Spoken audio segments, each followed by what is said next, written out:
penuntut ilmu sunnah. Assalamualaikum warahmatullahi wabarakatuh. Alhamdulillah, segala puji bagi Allah Jalla Jalaluh, dan salawat serta salam semoga senantiasa tercurahkan untuk baginda Nabi kita Muhammad alaihi salatu wassalam. Amma ba'd. Jamaah rahimakumullah, kita bersyukur kepada Allah Jalla Jalaluh yang telah mengkaruniakan kepada kita kehidupan ini, kehidupan yang penuh dengan kesenangan yang berbalut dengan kesedihan. Banyak di antara kita yang hidup susah, tapi sebenarnya kesusahan itu tidak lebih besar dari kesenangan yang dia dapatkan. Allah mengatakan fa inna ma'al usri yusra. Inna ma'al usri yusra. Sesungguhnya bersama kesulitan itu ada kemudahan. Ini pernyataan Allah. Allah mengatakan hal itu. Lalu Allah tekankan lagi agar kita percaya atau semakin yakin, semakin tentram hati kita untuk meyakini bahwasannya bersama kesusahan pasti ada kemudahan. Bahkan Allah Jalla Jalaluh telah menentukan wasi'at rahmati kulla syai'. Kata Allah, sesungguhnya rahmatku itu meliputi segala sesuatu. Tinggal kita nih mau nggak dapat rahmat Allah SWT. Tapi ana nggak mau bicara panjang tentang hal itu karena banyak curhatan yang masuk, banyak pertanyaan yang masuk ya, baik via konsultasi Islam atau via WA, yang kadang-kala untuk menjawab satu persatu ana sulit melakukannya. Maka lewat video ini nih, ana ingin menyampaikan bagaimana sikap seorang hamba tatkala dia dililit hutang, baik itu hutang masa lalu atau hutang yang baru, baik itu hutang yang ada ribanya, yang tentunya dia diminta untuk bertobat meninggalkan riba itu atau tidak. Beberapa langkah yang harus kau lakukan. Yang pertama adalah bersabar. Kenapa? Allah sudah menentukan fa innan nasra ma'as sabri. Sesungguhnya kemenangan itu bersama kesabaran. Maka hendaklah engkau bersabar menghadapi kondisi tersebut. Tidak perlu mengatakan andai kata aku tidak pinjam, andai kata aku tidak ketemu sama fulan yang menjadi perantara kita jadi pinjam sama dia. Tinggalkan semua hal itu. Rasul sallallahu alaihi wasallam mengatakan al-mu'minul qawi khairun wa ahabbu ila Allah minal mu'minid dhaif. Mukmin yang kuat, tentunya kuat imannya, yang menjadi faktor pertama kekuatan seorang mukmin, itu lebih baik dan lebih dicintai Allah daripada mukmin yang lemah. Wa fi kullin khair, dan di semua ada kebaikan. Artinya di setiap diri seorang mukmin itu ada kebaikan. Wa fi kullin khair. Ihris ala ma yanfa'uk wasta'in billah wa la ta'jaz. Kata Nabi alaihi salatu wassalam, bersemangatlah engkau untuk meraih hal-hal yang bermanfaat buat diri. Apa saja. Bila hal itu bermanfaat buat kita, berusaha. Ya kita ini sabar sambil berusaha, sambil kerja, sambil berusaha untuk menabung untuk yang lainnya. Wasta'in billah, dan kau minta tolong sama Allah. Jangan kau jadi orang yang lemah, yang putus asa, yang tidak mau bertindak. Bahkan tidak sedikit orang yang gara-gara utang bunuh diri. Ana pernah dengar dari Ustadz Abduh Tuasikal, insyaallah, kalau ana nggak salah, ketika ana berangkat ke rumahnya, bagaimana di Gunung Kidul itu menjadi daerah yang rawan bunuh diri. Di Indonesia kalau nggak salah nomor 1. Rata-rata permasalahannya masalah ekonomi. Ada istri yang punya utang 20.000 akhirnya bunuh diri. Kau jangan jadi orang yang lemah. Jangan mau kau jadi budaknya syaitan. Kau minta tolong sama Allah. Fa in asabaka syai', di sini pesan Nabi alaihi salatu wasallam, andai kata engkau tertimpa sesuatu yang kau tidak ingin hal itu menimpamu, tapi itu terjadi, atau kau jadi penyebab kejadian itu. Sudahlah, ini sudah terjadi, nasi sudah menjadi bubur. Apa sikapmu? Fala taqul, jangan kau berkata, andai kata, lau anni fa'altu kadza wa kadza kana kadza wa kadza, andai kata aku melakukan ini, pasti yang terjadi seperti ini. Jangan. Fa inna lau taftah amal syaitan. Lau itu andai kata itu membuka amalan syaitan. Udah, yang udah terjadi sudah, kau serahkan sama Allah Subhanahu wa ta'ala. Dan jangan sampai hutang itu membuat dosa yang lebih besar, karena Nabi SAW sendiri berlindung dari hutang, karena hutang itu bisa mengantarkan engkau kepada kebohongan, ingkar janji, dan hal-hal lainnya, dan menyebabkan hidupmu susah di dunia dan di akhirat. Kau tahu, orang yang mati syahid diampuni semua dosanya kecuali satu, utang. Ya udah, kau udah harus berusaha untuk bersabar dan berusaha kerja, cari kerjaan. Hal kedua, kurangin kebutuhanmu. Kau kalau punya utang, kurangin kebutuhanmu. Kau punya HP, oh HP ku harganya 2 juta, jual, beli yang 1 juta, 1 juta buat bayar utang. Makan, oke, aku punya utang, udahlah aku puasa, nggak masalah, minta keluarga puasa, ini abah punya utang nih.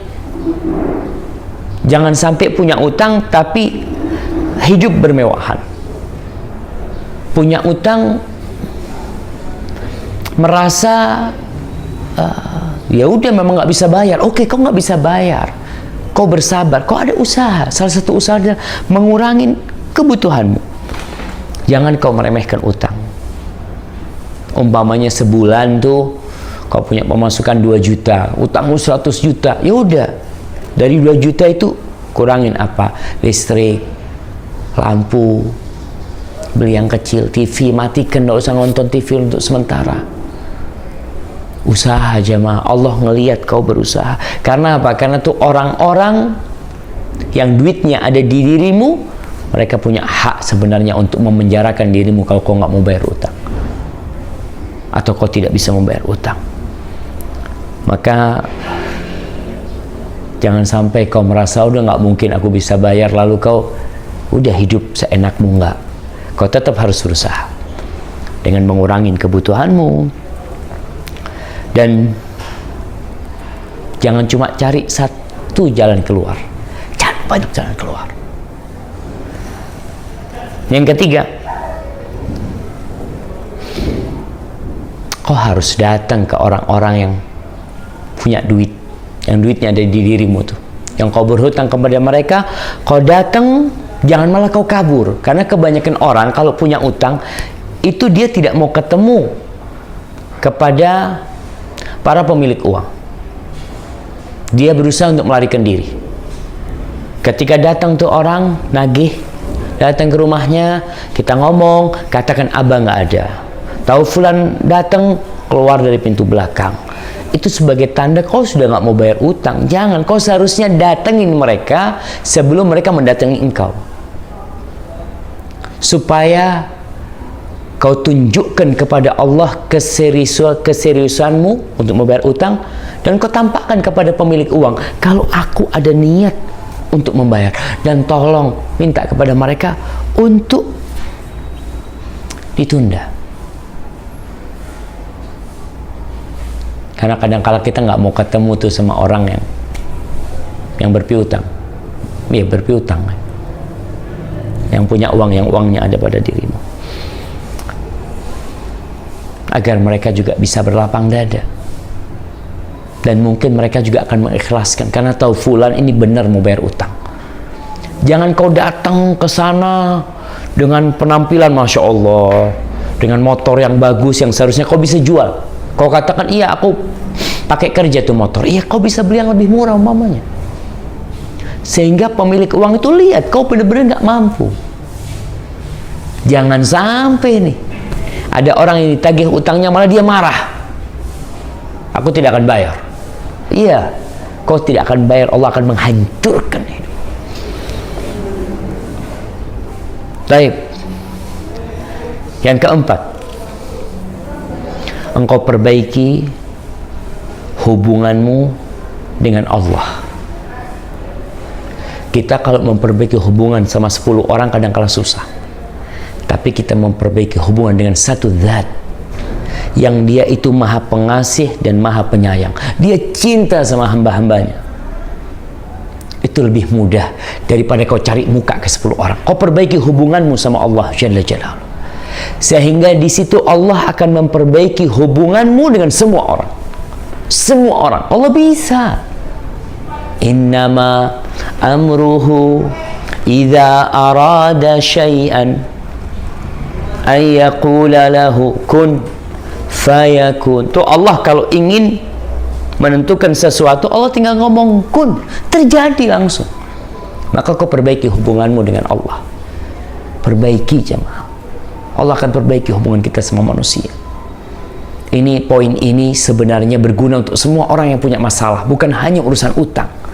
Kau punya masalah di tempat kerjamu, suami punya masalah sama istrinya, istri punya masalah sama suaminya, sama tetanggamu, siapapun, kau perbaiki hubunganmu sama Allah. Allah itu ala kulli syai'in qadir. Allah berfirman di surat An-Nahl ayat 97.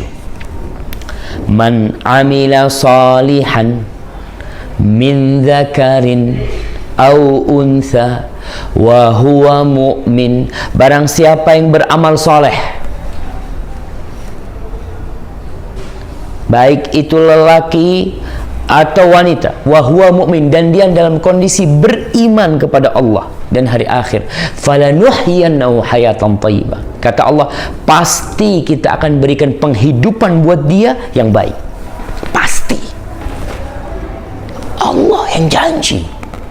Ketika kau beramal soleh, kau kuatkan keimananmu, dan kau senantiasa mengamalkan amalan soleh, Allah akan berikan kehidupan kepadamu yang baik. Bukan Allah akan buat kau kaya, enggak. Bukan Allah akan buat mobilmu jadi baru, enggak. Banyak orang yang mobilnya baru nggak bahagia, tapi Allah akan berikan kebahagiaan kepadamu. Kau beramal soleh dan kau beriman kepada Allah. Walanajziyannahum ajrahum bi ahsani ma kanu ya'malun. Dan kata Allah, kami benar-benar akan memberikan kepada mereka pahala, balasan dengan yang lebih baik dari apa yang mereka amalkan. Afwan, ambil tisu. Allahu Akbar.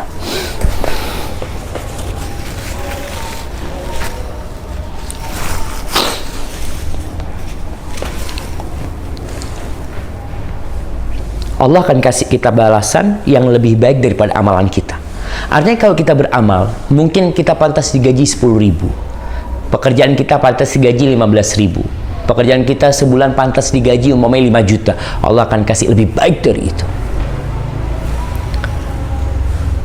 Dan di surat At-Talaq ayat 2 dan 3 Allah katakan, "Waman yattaqillah yaj'al lahu makhrajan." barang siapa yang bertakwa kepada Allah, yakni hubunganmu kau perbaiki sama Allah, Allah akan kasih jalan keluar buat kau. Wa yarzuqhu min haitsu la yahtasib, dan Allah akan kasih kau rezeki dari arah yang tidak kau sangka-sangka. Kita ini punya pemasukan jelas, kerjaan kita gajinya 3 juta per bulan, ana punya utang 100 juta. Engkau berpikir sampai kapan ana bayar? Kalau 3 juta itu ana berikan saja, butuh waktu berapa bulan? 10 bulan 30 juta. Nah, berapa bulan jadi? 30 bulan lebih. Iya, 30 bulan kira-kira. Kau makan apa? Tapi kalau kau bertakwa kepada Allah, Allah akan kasih rezeki dari arah yang tidak disangka-sangka. Artinya duit itu datang, rezeki itu datang. Kau nggak nyangka, kok bisa duit ini datang? Allah Jalla Jalaluhu. Wa man yattaqillaha yaj'al lahu makhrajan wa yarzuqhu min haitsu la yahtasib. Wa man yatawakkal 'ala Allah fa huwa hasbuh. Barang siapa bertawakal kepada Allah, maka Allah akan mencukupi. Dia berserah, diingat tawakal ini adalah percaya dan menyerahkan semuanya kepada Allah. Kita kadang-kadang masih bergantung sama fulan. Oh, kayaknya fulan bantuin anak, kayaknya fulan mungkin fulan. Kau tinggalkan itu semua, kau gantung hatimu kepada Allah dengan penuh keyakinan. Apa yang akan terjadi? Fahuwa hasbuh. Allah akan cukupi. Allah akan cukupi. Kau tahu kisahnya Nabi Ayub alaihissalam, kehilangan semua hartanya, kehilangan semua anaknya, Allah ganti buat dia. Tawakal Allah. Innallaha balighu amrihi qad ja'alallahu likulli syai'in qadar. Allah itu pasti menyampaikan apa yang sudah dia tentukan. Urusan Allah sudah Allah selesaikan semuanya. Allah telah menentukan ketentuan-ketentuan itu untuk segala sesuatu. Maka kau tinggal perbaiki hubunganmu sama Allah supaya Allah berpihak sama kau.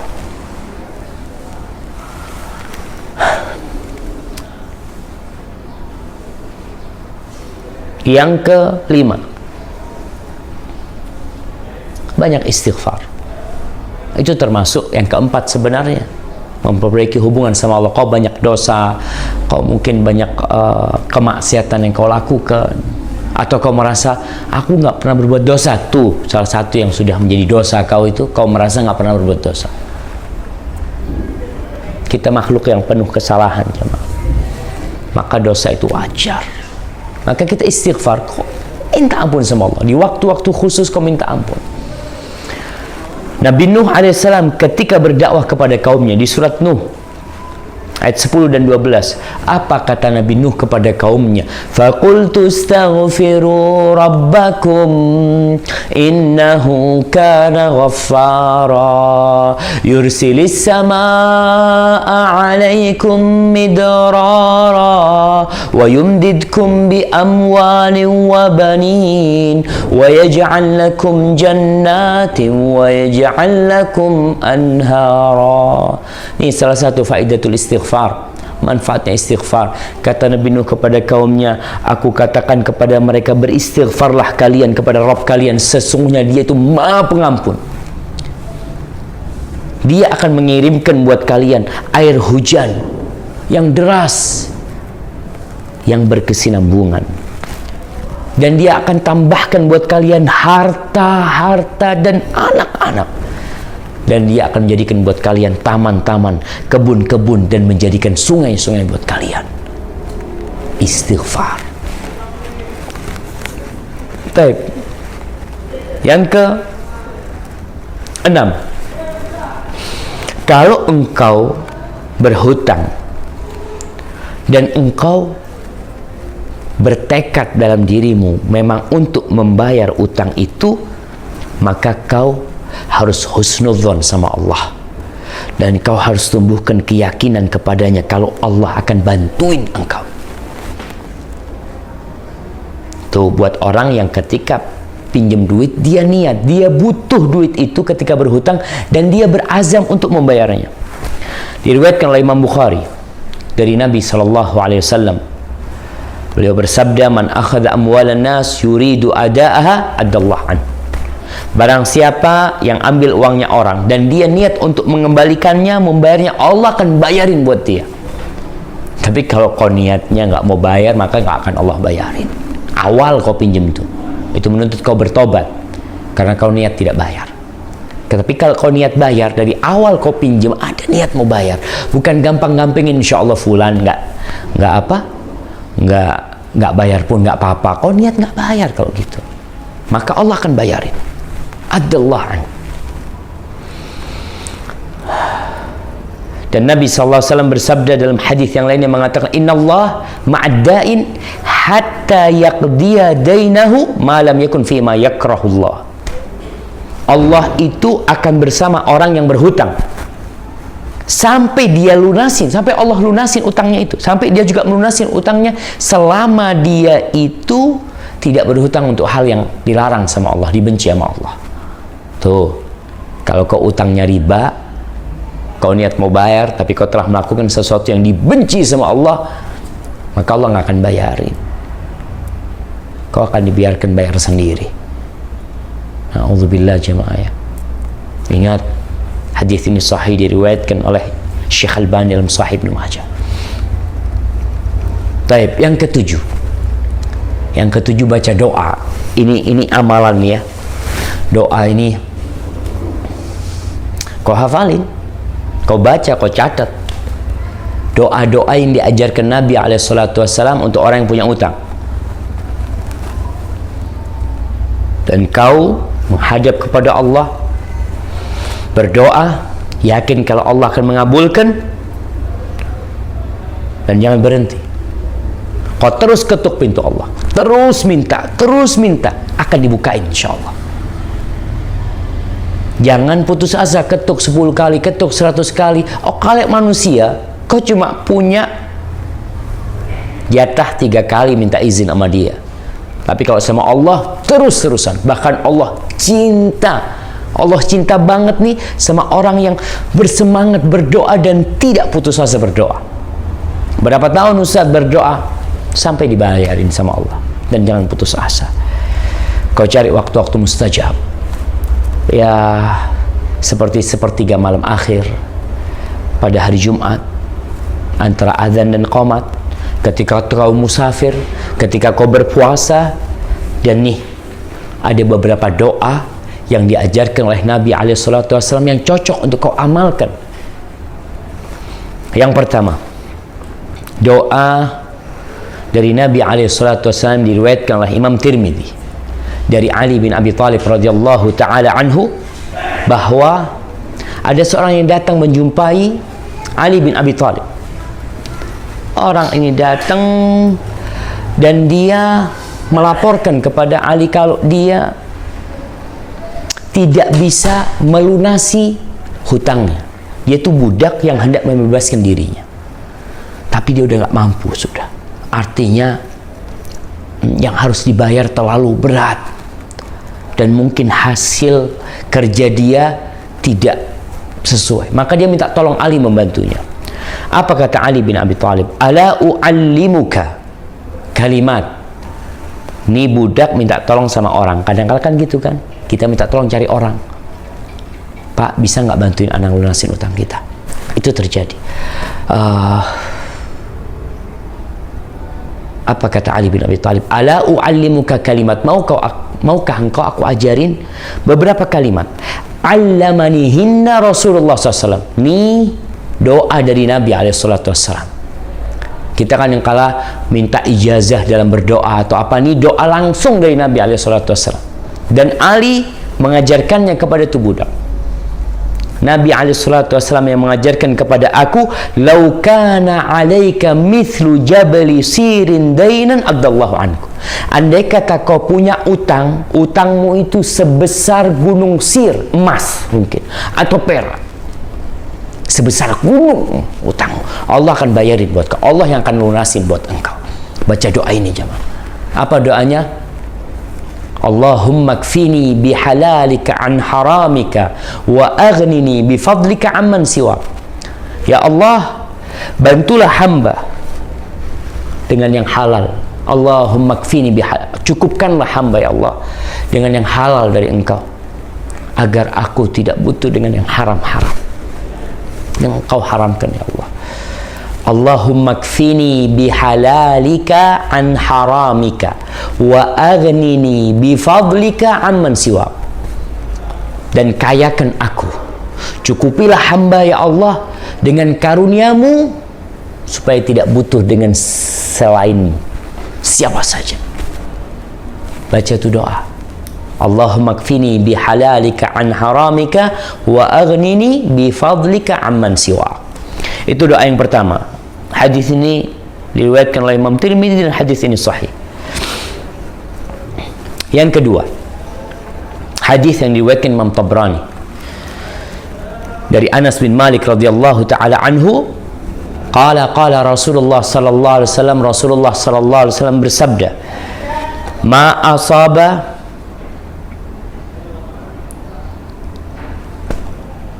afwan, ana baca hadis yang selanjutnya. Jadi hadis ini dari Anas bin Malik, qala Rasulullah SAW li Mu'ad, Rasulullah SAW bersabda kepada Mu'ad bin Jabal. Nabi ngajarin amalan buat seorang sahabat. Ala u'allimuka du'aan tad'u bihi. Maukah engkau aku ajarin sebuah doa yang kau berdoa dengannya? Ajarin sebuah amalan. Lau kana 'alaika mithlu jabali Uhudin dainan, kalau kau punya utang sebesar gunung Uhud. Uhud ini antum lihat, bagi jemaah lihat tuh di Google, antum lihat, cari searching gunung Uhud supaya antum kebayang. Nabi SAW ketika menyampaikan ini, para sahabat tahu gunung Uhud besarnya kayak apa di Medina tuh gunung Uhud, supaya tergambarkan buat dirimu kalau utangmu mudah untuk dilunasi oleh Allah. Kalau kau punya hutang sebesar gunung Uhud, Allah akan lunasi buat engkau. Qul ya Mu'ad, katakan ya Mu'ad, bacalah doa ini ya Mu'ad. Maka ana sampaikan kepada antum semua dan buat ana sendiri. Katakan doa ini. Doa ini bunyinya, Allahumma malikal mulki tu'til mulka man tasha wa tanzi'ul mulka mimman tasha wa tu'izzu man tasha wa tudhillu man tasha biyadikal khair innaka ala kulli syai'in qadir. رحمن الدنيا والآخرة ورحيمهما تؤتيهما من تشاء وتمنع منهما من تشاء ارحمني رحمة تغنيني بها عن رحمة من سواك. Ntar anak ulangi, anak akan bacakan artinya nih. Ya Allah, Malikal Mulk, pemilik segala kepemilikan. Allah yang memiliki segala-galanya.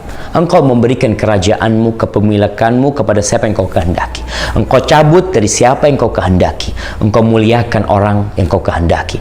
Kau hinakan orang yang kau hendaki. Di tanganmu segala kebaikan ya Allah. Dan engkau maha kuasa atas segala sesuatu. Rahmanad dunya wal akhirah. Engkau adalah pengasih dunia dan akhirat, dan engkau adalah maha penyayang untuk keduanya. Engkau memberikan ke dunia keduanya, memberikan dunia dan akhirat kepada siapa yang kau kehendaki, dan engkau menghalangi dari dunia dan akhirat siapa yang kau kehendaki. Ya Allah, rahmati hamba ya Allah. Rahmatmu yang dengan rahmatmu engkau mencukupi aku dari rahmat selainmu. Hadis ini diriwayatkan oleh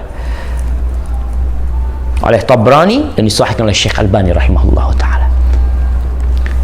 Allahumma malikal mulk tu'til mulka man tasha wa tanzi'ul mulka mimman tasha wa tu'izzu man tasha wa tudhillu man tasha biyadikal khair innaka ala kulli syai'in qadir rahmanad dunya wal akhirah wa rahimahuma tu'tihuma man tasha wa tamna'u minhuma man tasha irhamni rahmatan tughnini biha an rahmati man siwak.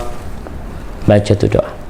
Dan masih banyak doa-doa yang lainnya, tapi yang jelas tuh beberapa langkah agar engkau bisa membayar hutangmu, melunasi hutangmu.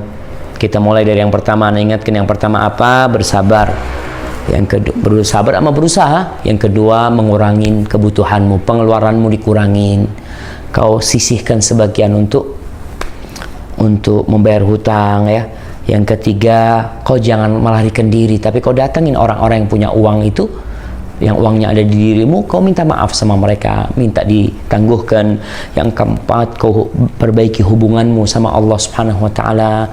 Yang kelima, kau banyak istighfar. Yang keenam, kalau kau waktu utang memang niat mau bayar, kau harus husnudzon sama Allah. Allah akan bayarin hutangmu insyaallah. Dan yang ketujuh, baca doa. Mungkin itu yang bisa Anda sampaikan, semoga bermanfaat. Barakallahu fikum. Semoga utang-utang, ya Allah, kami berdoa memohon kepadamu ya Allah. Allahumma la tada' lana dzamban illa ghafartahu. Ya Allah, jangan kau tinggalkan dosa buat kami kecuali kau ampuni. Wala dainan illa qadaitah.